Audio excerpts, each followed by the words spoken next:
오늘은 좀 많이들 늦으시는 것 같네요. 빈자리가 많이 보이는 것 같습니다.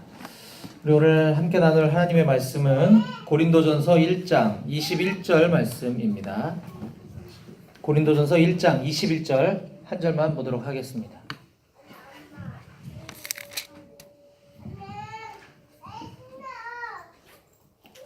찾으셨으면 한 목소리로 읽겠습니다. 시작. 하나님의 지혜에 있어서는 이 세상이 자기 지혜로 하나님을 알지 못하므로 하나님께서 전도에 미련한 것으로 믿는 자들을 구원하시기를 기뻐하셨도다. 아멘. 예, 옆에 계신 분과 이렇게 인사했으면 좋겠습니다. 예수님은 부활하셨습니다. 부활하신 예수님을 전하는 형제님은 참 미련하십니다.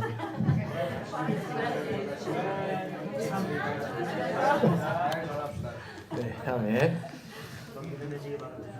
네, 오늘 말씀에서 잠시 기도하겠습니다. 하나님 아버지 감사합니다. 저희같이 낮고 천한 자들을 주님께서 구원해 주시고 택하여 주셔서 이렇게 제자 삼아 주시고 복음을 맡은 자로서 귀한 복음을 나누는 삶을 살게 하시니 감사합니다. 하지만 우리가 너무나 연약하고 부족하여서 우리에게 공동체가 필요하고 이 공동체 안에 하나님의 말씀으로 말미암아 우리가 날마다 새 힘을 얻는 줄 고백합니다. 이 시간 또 우리가 그것을 사모하는 마음으로 이곳에 모였사오니 오늘 이 시간 우리 각 사람에게 주님 말씀해 주시고 또 아직까지 회사의 업무 환경 또 여러 가지 상황 때문에 함께하지 못하는 지체들 발걸음을 인도해 주시고 이곳을 기억하며 중보할 수 있도록 도와주시옵소서. 오늘 오래 모임의 모든 순서를 주님께 맡깁니다. 감사드리며 예수님의 이름으로 기도했습니다. 아멘. 네. 사순절 고난 주간은 잘 보내셨나요? 네. 고난 주간에 좀 더 예수님을 많이 묵상했어야 하는데 저는 개인적으로 뭐 그렇게 평상시와 크게 다르지 않았던 것 같아서 너무 우리 주님께 좀 죄송했던 것 같습니다. 우리 고난 주간에 동참한다고 이제 많은 분들이 뭐 한 끼 금식도 하고 또 사순절 기간 동안 뭐 미디어 금식을 한다거나 또는 특별 새벽 기도에 한 번도 안 빠지고 나가기 뭐 등을 한다거나 많은 수고들을 하신 줄 알고 있습니다. 너무 귀한 일이고 너무 수고 많으신 일인데요.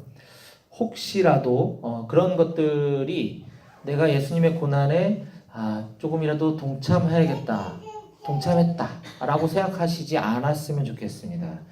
예수님의 고난이 우리 그런 것들로 인해서 우리가 감히 이렇게 이야기하기 참 어려운 부분인 것 같습니다. 우리의 작은 어떤 그런 행위나 노력이 예수님의 그 십자가 대속의 사건에 이렇게 생생내어지지 않았으면 좋겠다라는 생각을 좀 고난주간에 해보았습니다. 오늘 우리가 읽은 고린도전서 본문은 사도 바울이 고린도 교회를 향하여 보낸 편지에 18절에서부터 보면은 십자가의 도에 대해서 이야기하고 있습니다. 십자가는 우리가 아는 것처럼 사형도구입니다. 그래서 십자가는 죽음이고 십자가는 멸망입니다. 십자가는 실패이죠. 그리고 십자가는 좌절이고 십자가는 절망입니다. 그래서 십자가는 자랑거리가 아니고 부끄러운 것이죠. 십자가는 미련한 것입니다. 근데 바울은 이런 십자가가 구원받는 우리들에게는 하나님의 능력이다 라고 선포하고 있습니다. 18절 말씀을 제가 읽겠습니다. 십자가의 도가 멸망하는 자들에게는 미련한 것이요 구원을 받는 우리에게는 하나님의 능력이라. 이처럼 십자가의 도에 어떻게 반응하느냐에 따라 사람은 두 가지 분류로 나뉘는 것 같습니다.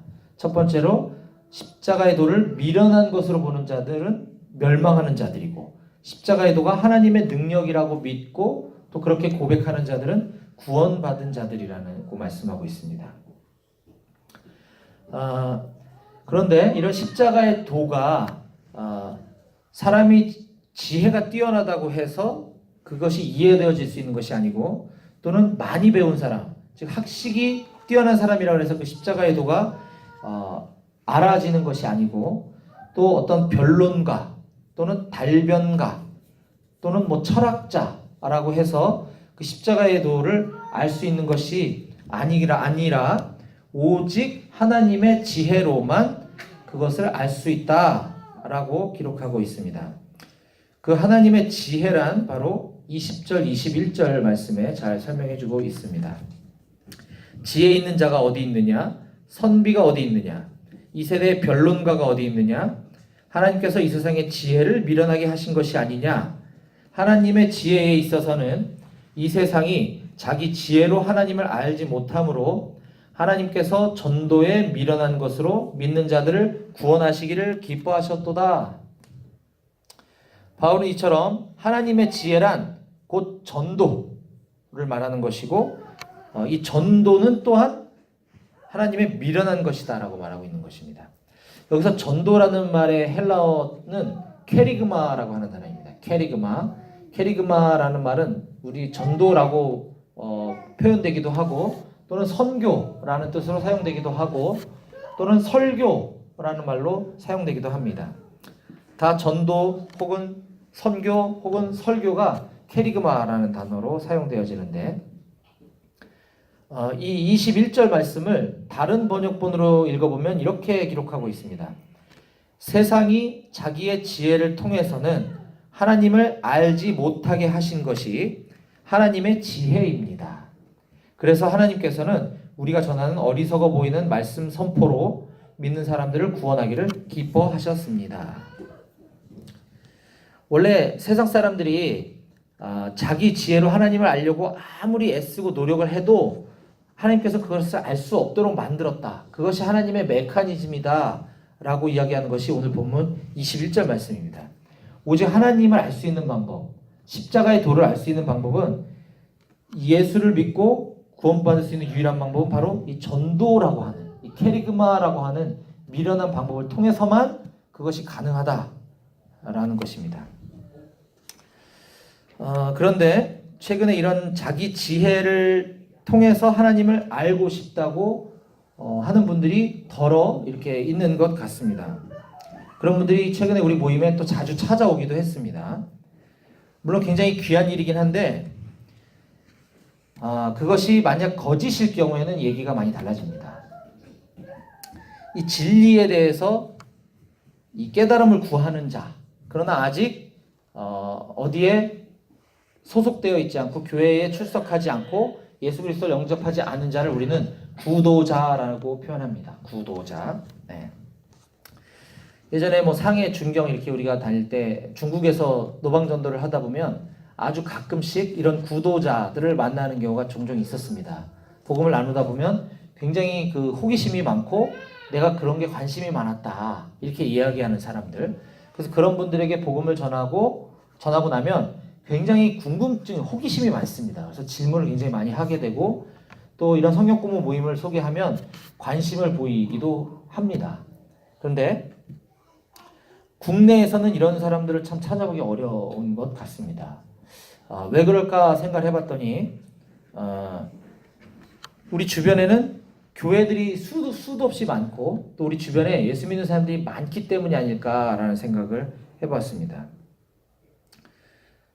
그런데 우리가 아까 나눴던 것처럼 성경은 이런 구도자들조차도 자신의 어떤 지혜와 자신의 학문을 가지고서는 하나님을 절대 알 수 없다라고 선언하고 있는 것입니다. 그래서 이런 구도자들이 인터넷을 이렇게 검색해보고 우리 BBB와 같은 선교단체 모임을 찾아오는 경우는 굉장히 드뭅니다. 왜냐하면 우리 주변에 교회들이 많이 있고 예수 믿는 사람들이 많이 있기 때문이죠. 그런데 최근에 우리 모임에 그런 분들이 많았습니다. 사람들이 우리 BBB 모임을 찾는 그 방법, 동기는 크게 두 가지가 있는 것 같습니다. 여기 계신 여러분들이 복음을 전하고 또 이렇게 모임으로 잘 안내해서 오는 경우와 또 이렇게 인터넷을 알아보고 오는 경우가 이제 두 가지가 있는데 이 후자인 경우에 굉장히 갈급한 심령, 내가 교회도 열심히 다니고 내가 하나님에 대해서 더 알아가고 싶고 말씀에 대해서 알아가고 싶은 그런 분들이 분명히 있습니다. 많이 있습니다. 우리 모임에도 그렇게 오셔서 잘 성장하고 정착하신 분들이 많이 계세요. 이렇게 인도에서 오신 분들과 스스로 알아보고 오신 분들 중에는 스스로 알아보고 오신 분들이 오히려 모임에 더 잘 정착을 합니다. 통계를 보게 되면. 그리고 훈련 속도나 성장 속도도 굉장히 빠르죠. 근데 이런 분들을 우리가 놓치지 않으려면 우리 스스로 또 잘 우리가 이 모임을 잘 우리가 이 관리를 해야 됩니다. 그런 것들 중에 하나가 홈페이지가 되게 중요하다는 생각도 한번 하게 됩니다. 그런 분들이 홈페이지를 통해서 오기 때문에 우리 홈페이지가 활성화되어 있고 거기에 자꾸 최신 그런 글들이 올라오고 해야 여기 한번 가보고 싶다 이런 마음도 드는 거죠. 그래서 저희는 그 토요일 한 달에 한 번씩 사역자 모임, 월요 순장 모임 할 때마다 홈페이지 자주 안 들어오는 우리 은정 선생님한테 혼납니다. 지난 토요일 날도 혼났는데 홈페이지에 자주 들어가서 좀 이렇게 출첵도 좀 남기고, 이거 제가 한 메시지 하면 한 2주는 이렇게 한 두세 분이 반응을 하시고 또 안 하시더라고요. 굉장히 중요합니다. 예. 그래서 최근 들어 우리 모임에 이렇게 홈페이지를 통해서 알아보고 모임에 오시는 분들이 많다라고 하는 것은 굉장히 고무적인 일이고 되게 감사한 일입니다. 근데 주의해야 되는 경우가 있는데, 혹시 그 중에 1000명에 1명 또는 10,000명에 1명이라도 혹시 불손한 의도를 가지고 모임에 들어오는 이단이 있다라고 한다면 그거는 되게 위험하고 우리가 조심해야 될 부분이 있습니다. 그래서 그런 사람들을 잘 분별해내고 가려내기 위해서는 이제 어떻게 해야 할까요? 먼저 우리 안에 복음이 살아있어야 됩니다. 우리가 복음이 살아있어야 되고 그런 분들에게 복음을 우리가 계속 나눠야 합니다. 그것이 비전반이나 혹은 새생활반에서 해야 될 몫입니다. 또한 그리스도인의 확신이 우리 안에 먼저 분명하게 있어야 됩니다. 우리가 지식적으로 아는 것이 아니라 내가 그리스도인으로서 가져야 되는 그 5가지 확신, 그것을 우리가 나누는 반이 바로 새가족반 또는 오확신반이죠. 그리고 우리가 성경 말씀을 잘 알고 있어야 됩니다. 그래야 그 사람들이 헷갈리게 할 때 헷갈려지질 않습니다. 그러기 위해서 우리가 순원반, 예비순장반에서 귀납적 성경 공부를 하고 있는 것입니다. 근데 만약에 우리 모임에 이런 이단이 들어오게 된다면 우리가 그들을 잘 분별해내고 가려내야 되는데, 그렇게 하려면 어떻게 해야 될까요? 방금 나눈 것과 연결선상에서 우리가 생각해 보면 우리가 그런 분들에게 복음을 전해야 합니다. 복음을. 우리 모임에 새로 왔는데 이분이 구도자인 것 같다. 그래서 복음을 잘 모른다. 혹은 이런 갈급한 마음에서 왔는데 보니까 잘 안 다닌다. 그러면 무조건 복음을 전해야 합니다. 진짜 모르는 사람이라 하더라도 복음이 필요하고, 그가 거짓으로 들어온 사람이라 하더라도 복음을 전해야 합니다. 그래야 진리의 빛이 들어갈 때 어둠이 물러가게 되어 있는 것입니다. 우리는 그동안 관계전도나 노방전도를 많이 해왔기 때문에 이런 구도자들 또는 복음을 잘 모르는 사람들이 어떤 반응을 보이는지 대략 알고 있습니다. 우리가 이 아웃바운드로 복음을 전할 때는 물론 거절도 하고 뭐 짜증도 내고 화도 내기도 합니다. 그런데 이렇게 찾아온 인바운드 전도 이런 용어가 있는지 모르겠는데, 인바운드 전도를 할 때는 우리가 갑입니다. 그들이 을이죠. 그렇지 않나요? 그런 경우에 복음에 대해서 궁금해할 때는 굉장히 바른 태도로 질문을 하는 게 너무 당연하죠. 근데 그들이 만약에 거짓이라 할 때에는 이 질문이 굉장히 좀 태도가 좋지 않습니다. 따지듯이 딴지 거는 것처럼 이렇게 질문을 하게 됩니다. 그래서 질문한 사람을 도리어 어지럽게 만들기도 하죠. 이거는 원래 하나님께서 그들을 그렇게 만들었다라고 아까 우리가 고린도전서 1장 21절에서 보았기 때문입니다. 그래서 그런 사람들에게는 우리가 계속 복음을 전해야 하는 것이고, 그가 순수한 영혼이라 하더라도 복음은 반드시 필요하다. 두 번째, 비전반에서 모임에 새로 오신 분들을 잘 살펴야 될 필요가 있습니다. 물론 새 가족을 막 이렇게 의심의 눈으로 보면 안 되겠지만 이 팩트는 체크를 해야 합니다. 반드시. 그래서 우리가 출석교회가 어디인지, 사는 곳이 어디인지, 직장이 어디인지 이런 것들을 확인합니다. 물론 확인할 수는 없지만 물어봅니다. 그래서 비전반에서 한 번을 만나고 1시간 정도를 만나기 때문에 거기서 이분들이 진짜 순수한 구도자들인지 아니면 불순한 사람들인지 참 판단하기는 어렵습니다.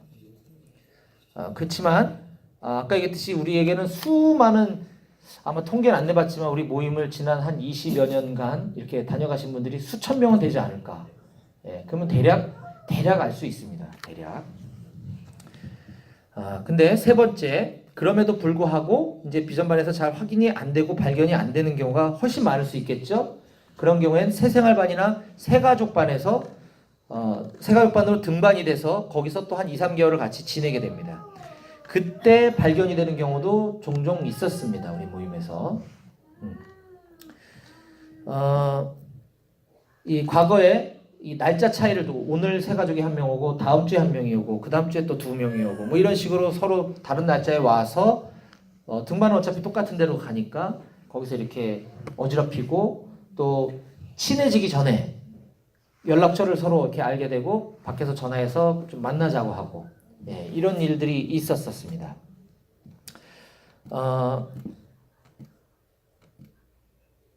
그래서 그때 우리가 이제 어떻게 할까 리더들이 고민을 많이 하다가 분명히 심증은 있는데 물증이 없잖아요. 그렇죠?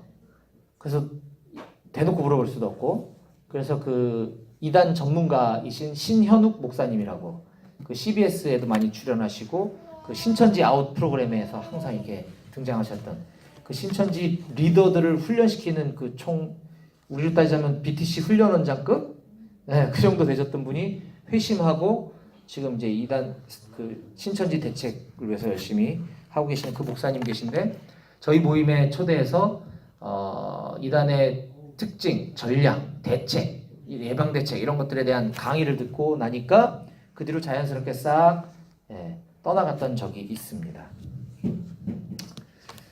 자, 그래서 이제 모임에 들어온 그런 사람들의 특징이 어떤지를 좀 우리가 알 필요가 있습니다. 특징. 우리 모임에 온 새로운 사람들은 보통 사람들과 어떻게 다른지. 첫 번째, 그들은 거짓말을 잘합니다. 거짓말. 원래 그렇게 가르칩니다. 우리가 이슬람의 종교도 그런 종교잖아요. 우리가 그들이 말하는 복음을 전하기 위해서는 거짓말도 서슴지 않고 하는 걸 당연시 여기는 것처럼 이단들도 그렇습니다. 그래서 위장단체, 위장행사를 많이 만들어서 그리스도인들을 이렇게 미혹시킵니다. 또 구원파라고 하는 이단은 대학가의 그 IVF, 우리 운기령제님이 IVF 출신인데 운기령제 오늘 안 보이시네? IVF랑 유사한 IYF. 여기 계신 분들 대학 다닐 때 못 들어봤죠? IYF. 요즘 대학에 IYF 동아리가 있더라고요. 이게 국제 청소년 연합이라는 이름으로 그 동아리를 만들어서 그 청소년들을 이렇게 미혹합니다. 구원파에서 만든 동아리죠. 마찬가지로 우리 모임에 들어온 이단들도 가명을 쓰거나 또는 직장을 거짓말로 이야기하거나 출석 교회를 거짓말로 말하거나 사는 곳을 거짓말로 이야기하는 경우가 있습니다. 최근에 우리 모임에 자신이 교회를 안 다니는 불신자라고 소개하면서 모 대학병원 의사라고 이야기했는데 조사해본 결과 거짓으로 밝혀졌습니다. 네. 두 번째는 그들이 사용하는 용어에 독특한 용어가 있습니다. 우리가 잘 모르는 용어.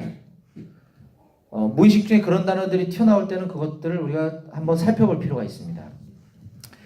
옛날에 교회 다니다 지금 교회 다니지 않는 사람을 우리 개신교에서는 가나안 성도라고 하죠. 들어보셨나요? 이것도 안 들어보셨구나. 안나가를 거꾸로 해서 가나안 성도라고 합니다. 가나안 성도. 네. 이런 사람들을 천주교에서는 뭐라고 하는지 아세요? 냉담자라고 합니다. 냉담자. 예전에 수녀님이 되시려고 천주교의 조회가 진짜입니다. 진짜. 우리 안경자님이 예전에 신부가 아니고 수녀. 제가 신부라 그랬나요? 수녀라 그랬죠? 똑바로 얘기한 거죠 제가. 수녀가 되시려고 준비하셨기 때문에 잘 압니다. 냉담자라고 합니다. 우리 여기 와갖고 제가 냉담자였습니다 이러면 우린 전혀 못 알아듣잖아요. 그렇죠? 그런 것처럼 이런 사람들을 신천지에서는 휴신앙이라고 얘기합니다. 휴신앙 들어보셨나요? 휴신앙 못 들어보셨죠? 네. 이처럼 그들 세계에서 쓰는 용어가 있고 이 기독교에서 쓰는 용어가 있기 때문에 이거를 잘 조심한다고 해도 무의식 중에 불쑥 튀어나옵니다. 우리가 그 간첩 교육을 받을 때도 그 나라 이 말, 사투리에 굉장히 익숙하도록 훈련을 엄청 받아야 되거든요. 거기 무의식 중에 이 남한 말투 아니면 북한 말투가 이 반대쪽 나라에서 툭 튀어나오면 바로 걸리기 때문에 언어 훈련을 굉장히 많이 받습니다. 근데 뭐 그 정도 급이 아니기 때문에 이게 사용하다 보면 그런 단어들이 무의식에 툭툭 튀어나옵니다. 신천지들이 또 잘 쓰는 용어 중에 배도 멸망 구원 세트로 우리도 구원이란 말을 쓰잖아요. 그러니까 뭐 배도 멸망 구원 이걸 그 한기총 이단대책위원회 그 위원장이신 진용식 목사님이라고 하는 분이 계신데 저랑 이름이 똑같네요. 그분은 이걸 배멸구라고 외우라고 하시더라고. 배멸구, 배도 멸망 구원. 실제로 과거에 어떤 교회 장로님이 대표기도 시간에 막 얘기하다가 배도 멸망 구원이란 말이 튀어나와가지고 의혹을 받고 조사해본 결과 신천지로 드러나서 출교당했던 실제 사례도 있습니다. 예, 그런 말 또는 비유풀이. 예. 우리 비유라는 말은 우리도 쓰지만 비유풀이라는 말 우리 잘 안 쓰죠. 예. 또 말씀의 짝 들어보셨나요? 모든 말씀은 짝이 있다. 신구약에 짝이 있다. 이게 이사야서 34장 16절을 가지고 걔네들이 하는 말인데 이사야서 34장 16절에 이런 말씀이 있습니다. 너희는 여호와의 책에서 찾아 읽어보라. 이것들 가운데서 빠진 것이 하나도 없고 제 짝이 없는 것이 없으리니 이는 여호와의 입이 이를 명령하셨고 그의 영이 이것들을 모으셨음이라. 이 말씀만 보면 그럴듯해요. 그렇지 않나요? 너희는 여호와의 책에서 찾아 읽어보라. 이것들 가운데 빠진 것이 없고 제 짝이 없는 것이 없으리니. 근데 이 말씀 바로 위에 보면 동물들이 이렇게 쭉 나열되어 있거든요. 여기서 말하는 동물들의 짝을 얘기하는 거예요. 굉장히 무식하죠. 그래서 이게 너무 많이 드러났기 때문에 요즘은 이 말씀의 짝이라는 말을 잘 안 씁니다. 신천지들이. 근데도 이제 가끔 그 쓰는 사람들이 있다고 하는데 이거는 굉장히 무식한 소리죠. 예. 하여튼 이 말씀을 근거로 말씀의 짝이라는 단어를 무의식 중에 툭툭 씁니다. 그래서 최근에도 저희 모임에 왔다가 신앙의 그 이력을 물어보는 중에 저는 휴신앙입니다. 이런 말을 썼다가 휴신앙이 뭐지? 제가 네이버도 알아보고 제 아는 목사님들, 개신교인들한테 다 물어보고 휴신앙 들어봤어요? 휴신앙? 구글에도 찾아본 결과 그 단어를 치면 그 단어가 쓰여진 글이 포스팅 되잖아요. 전부 신천지 사람들이 쓴 글에만 그 휴신앙이라는 단어가 다 들어가 있는 거죠. 이렇게. 네. 그랬던 적이 있습니다.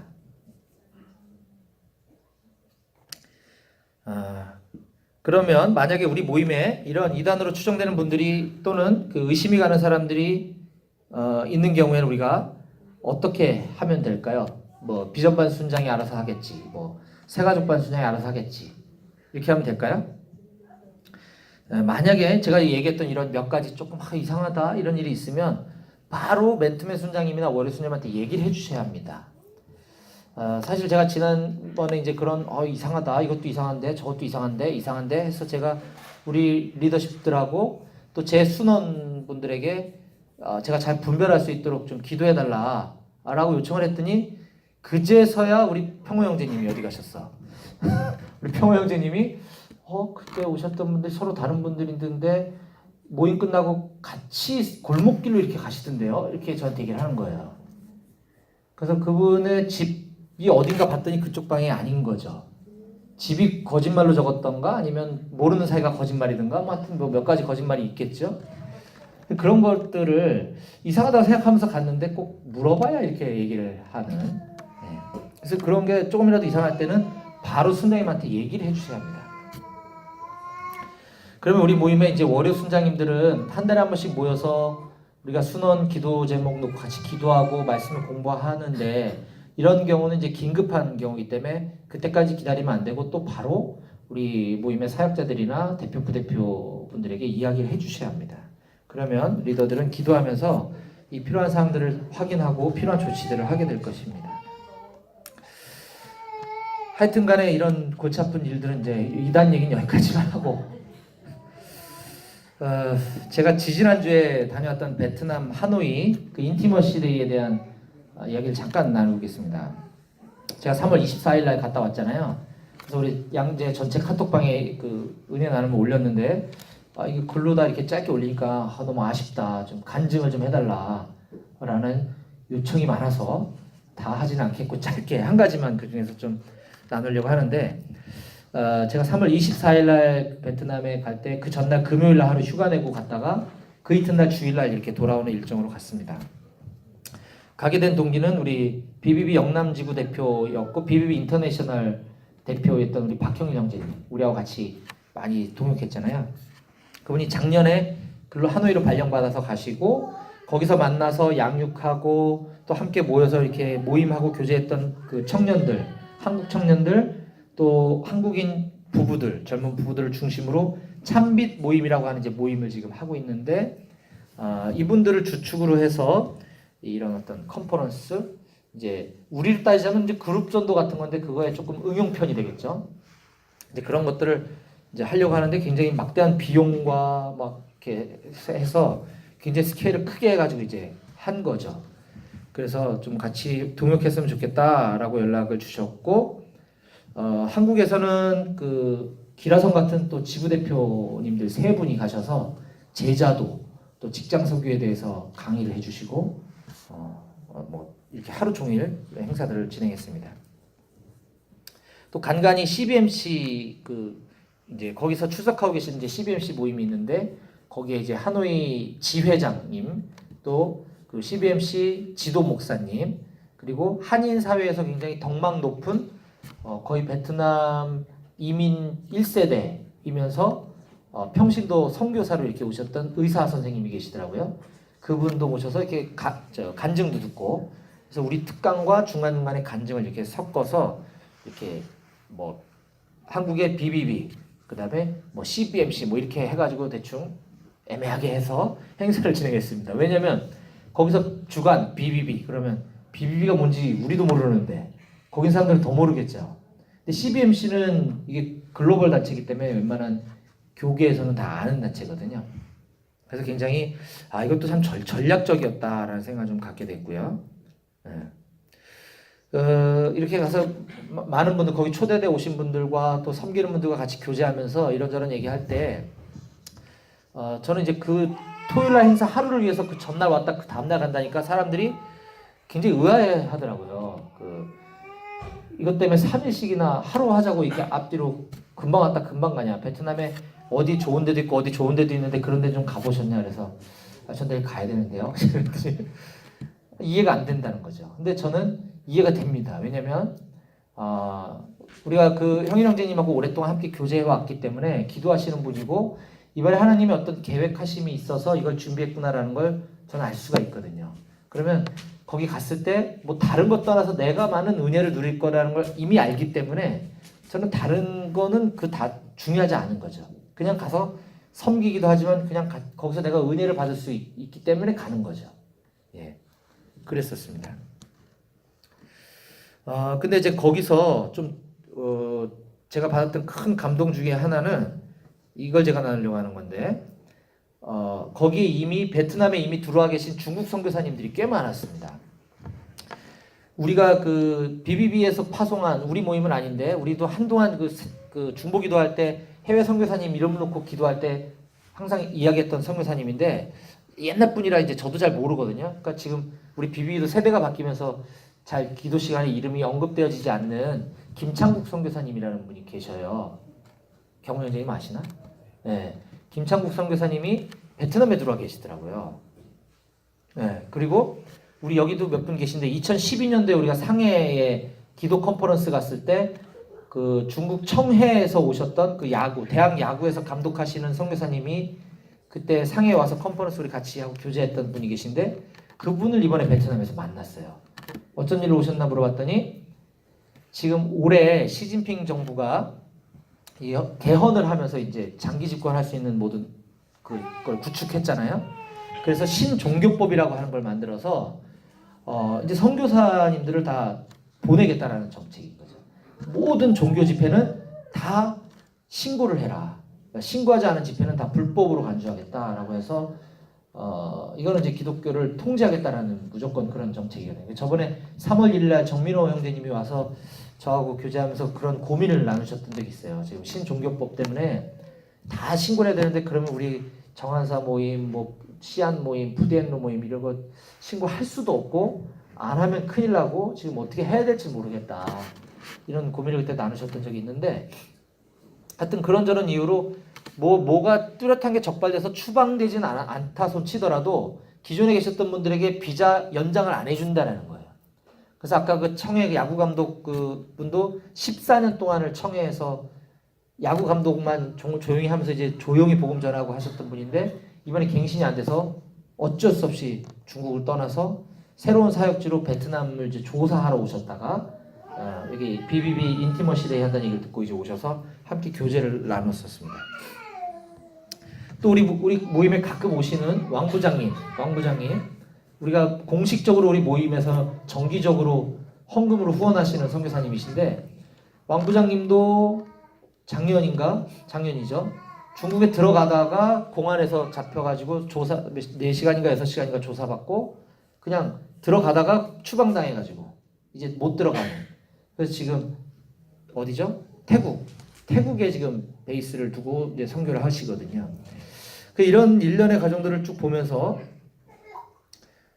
이게 이제 하나님께서는 중국에 장기 선교사가 들어가서 선교하기보다는 이제 중국을 하나님이 해외로 보내시기 시작하셨다라는 생각을 많이 갖게 됐어요. 이제 들어간다 하더라도 몇 년 못 돼서 비자 갱신 안 해주면 나와야 되잖아요. 그러니까 이제는 중국에 장기 선교로 들어가기는 어려운 시대가 됐구나. 이제는 그곳에 복음을 알고 있는 우리 중국인들을 하나님께서 이제 해외로 보내셔서 이 하나님의 계획을 이뤄 가시겠구나라는 것들을 이번에 베트남에서 깨닫게 됐는데 마찬가지입니다. 우리 BBB 중국 상해 모임과 우리 중경 모임도 우연의 일치인 것처럼 이 신종교법과 상관없이 올해 BBB 중국 모임이 만들어진 이래 최초로 해외 선교를 가겠다. 그래서 양재 모임이 같이 가달라고 요청을 해서 우리가 이번에 가게 된 거잖아요. 그래서 이런 하나님의 큰 퍼즐 속에 이 BBB 중국인들, 중국 BBB 지체들도 하나님이 해외 선교를 이제 쓰시기 시작하시는 그 첫 해에 하나님 우리 양재 모임을 사용하시려고 하시는구나라는 거를 이전에도 어렴풋이 알았지만 이번에 베트남 가서 더 강하게 깨닫고 왔습니다.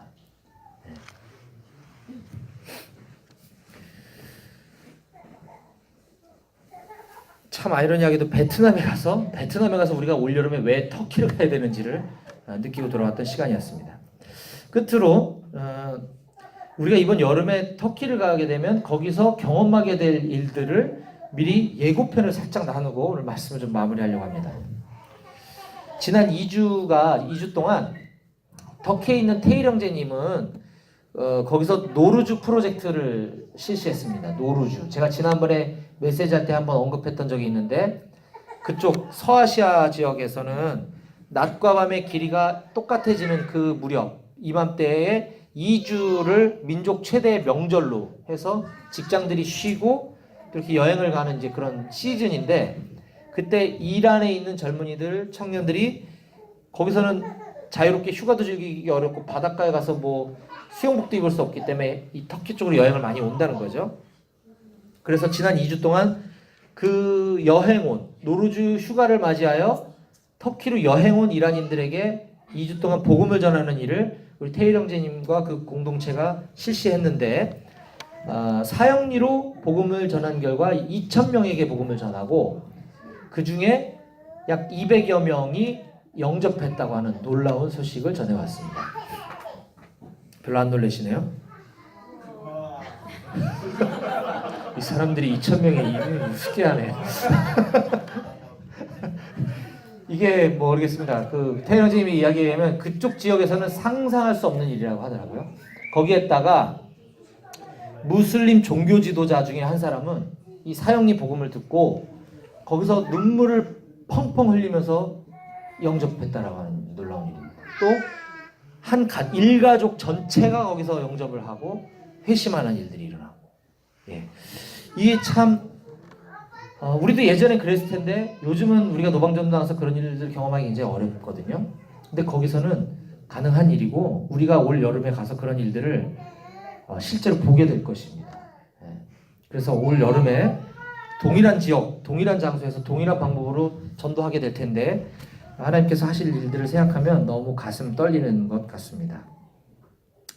이처럼 하나님의 그 거대한 세계 선교라는 그 프로젝트, 또 지상명령 성취라는 큰 비전의 한가운데에 우리 양재 모임이 서 있다라고 하는 사실입니다.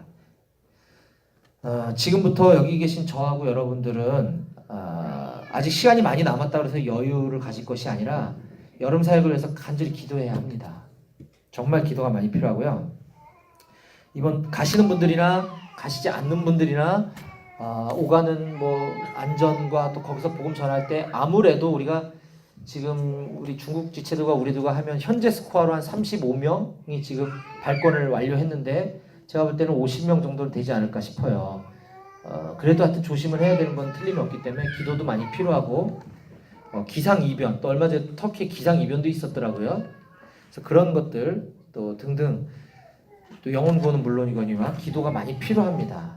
정말 집중해서 간절히 기도해 주셨으면 좋겠습니다.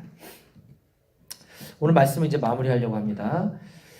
세상 사람들 중에 어떤 사람은 예수를 믿기 위한 표적을 요구하기도 합니다. 기적을 보여달라고 하기도 하고요. 또 어떤 사람은 논리적, 이성적으로 이해할 수 있도록 설명해달라고 요구하기도 합니다. 그런데 우리가 전하는 예수, 우리가 전하는 그 복음은 하나님이 인간의 모습으로 오셔서 이 땅에서 결국 살다가 사형당해 죽었다. 그랬다가 다시 살아나셨다라고 하는 아주 이상한 얘기, 아주 미련한 이야기입니다. 오늘 본문 1장 22절 23절에 유대인은 표적을 구하고 헬라인은 지혜를 찾으나 우리는 십자가에 못 박힌 그리스도를 전하니 유대인에게는 거리끼는 것이요 이방인에게는 미련한 것이로되 라고 말씀하고 있습니다. 뿐만 아니라 여기 있는 저와 여러분들은 비싼 돈까지 들여가면서 황금 같은 여름 휴가를 거기다 다 올인해 가면서 우리가 터키로 가서 하는 이런 행동들은 서양 사람들이 볼 때 참으로 미련한 일입니다. 그런데 우리는 하나님께서 우리를 택하여 부르신 제자들이기 때문에 이 일을 기꺼이 감사해하면서 기쁨과 자원함으로 하는 것입니다. 우리는 미련하지만 하나님은 능력이시고 이렇게 하는 것이 바로 하나님의 지혜인 줄 믿기 때문입니다. 24절 말씀입니다. 오직 부르심을 받은 자들에게는 유대인에게나 헬라인에게나 그리스도는 하나님의 능력이요 하나님의 지혜니라.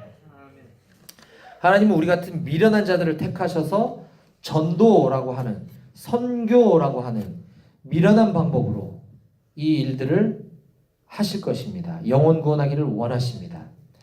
여기에 순종하여 반응하는 저와 여러분들이 되었으면 좋겠습니다.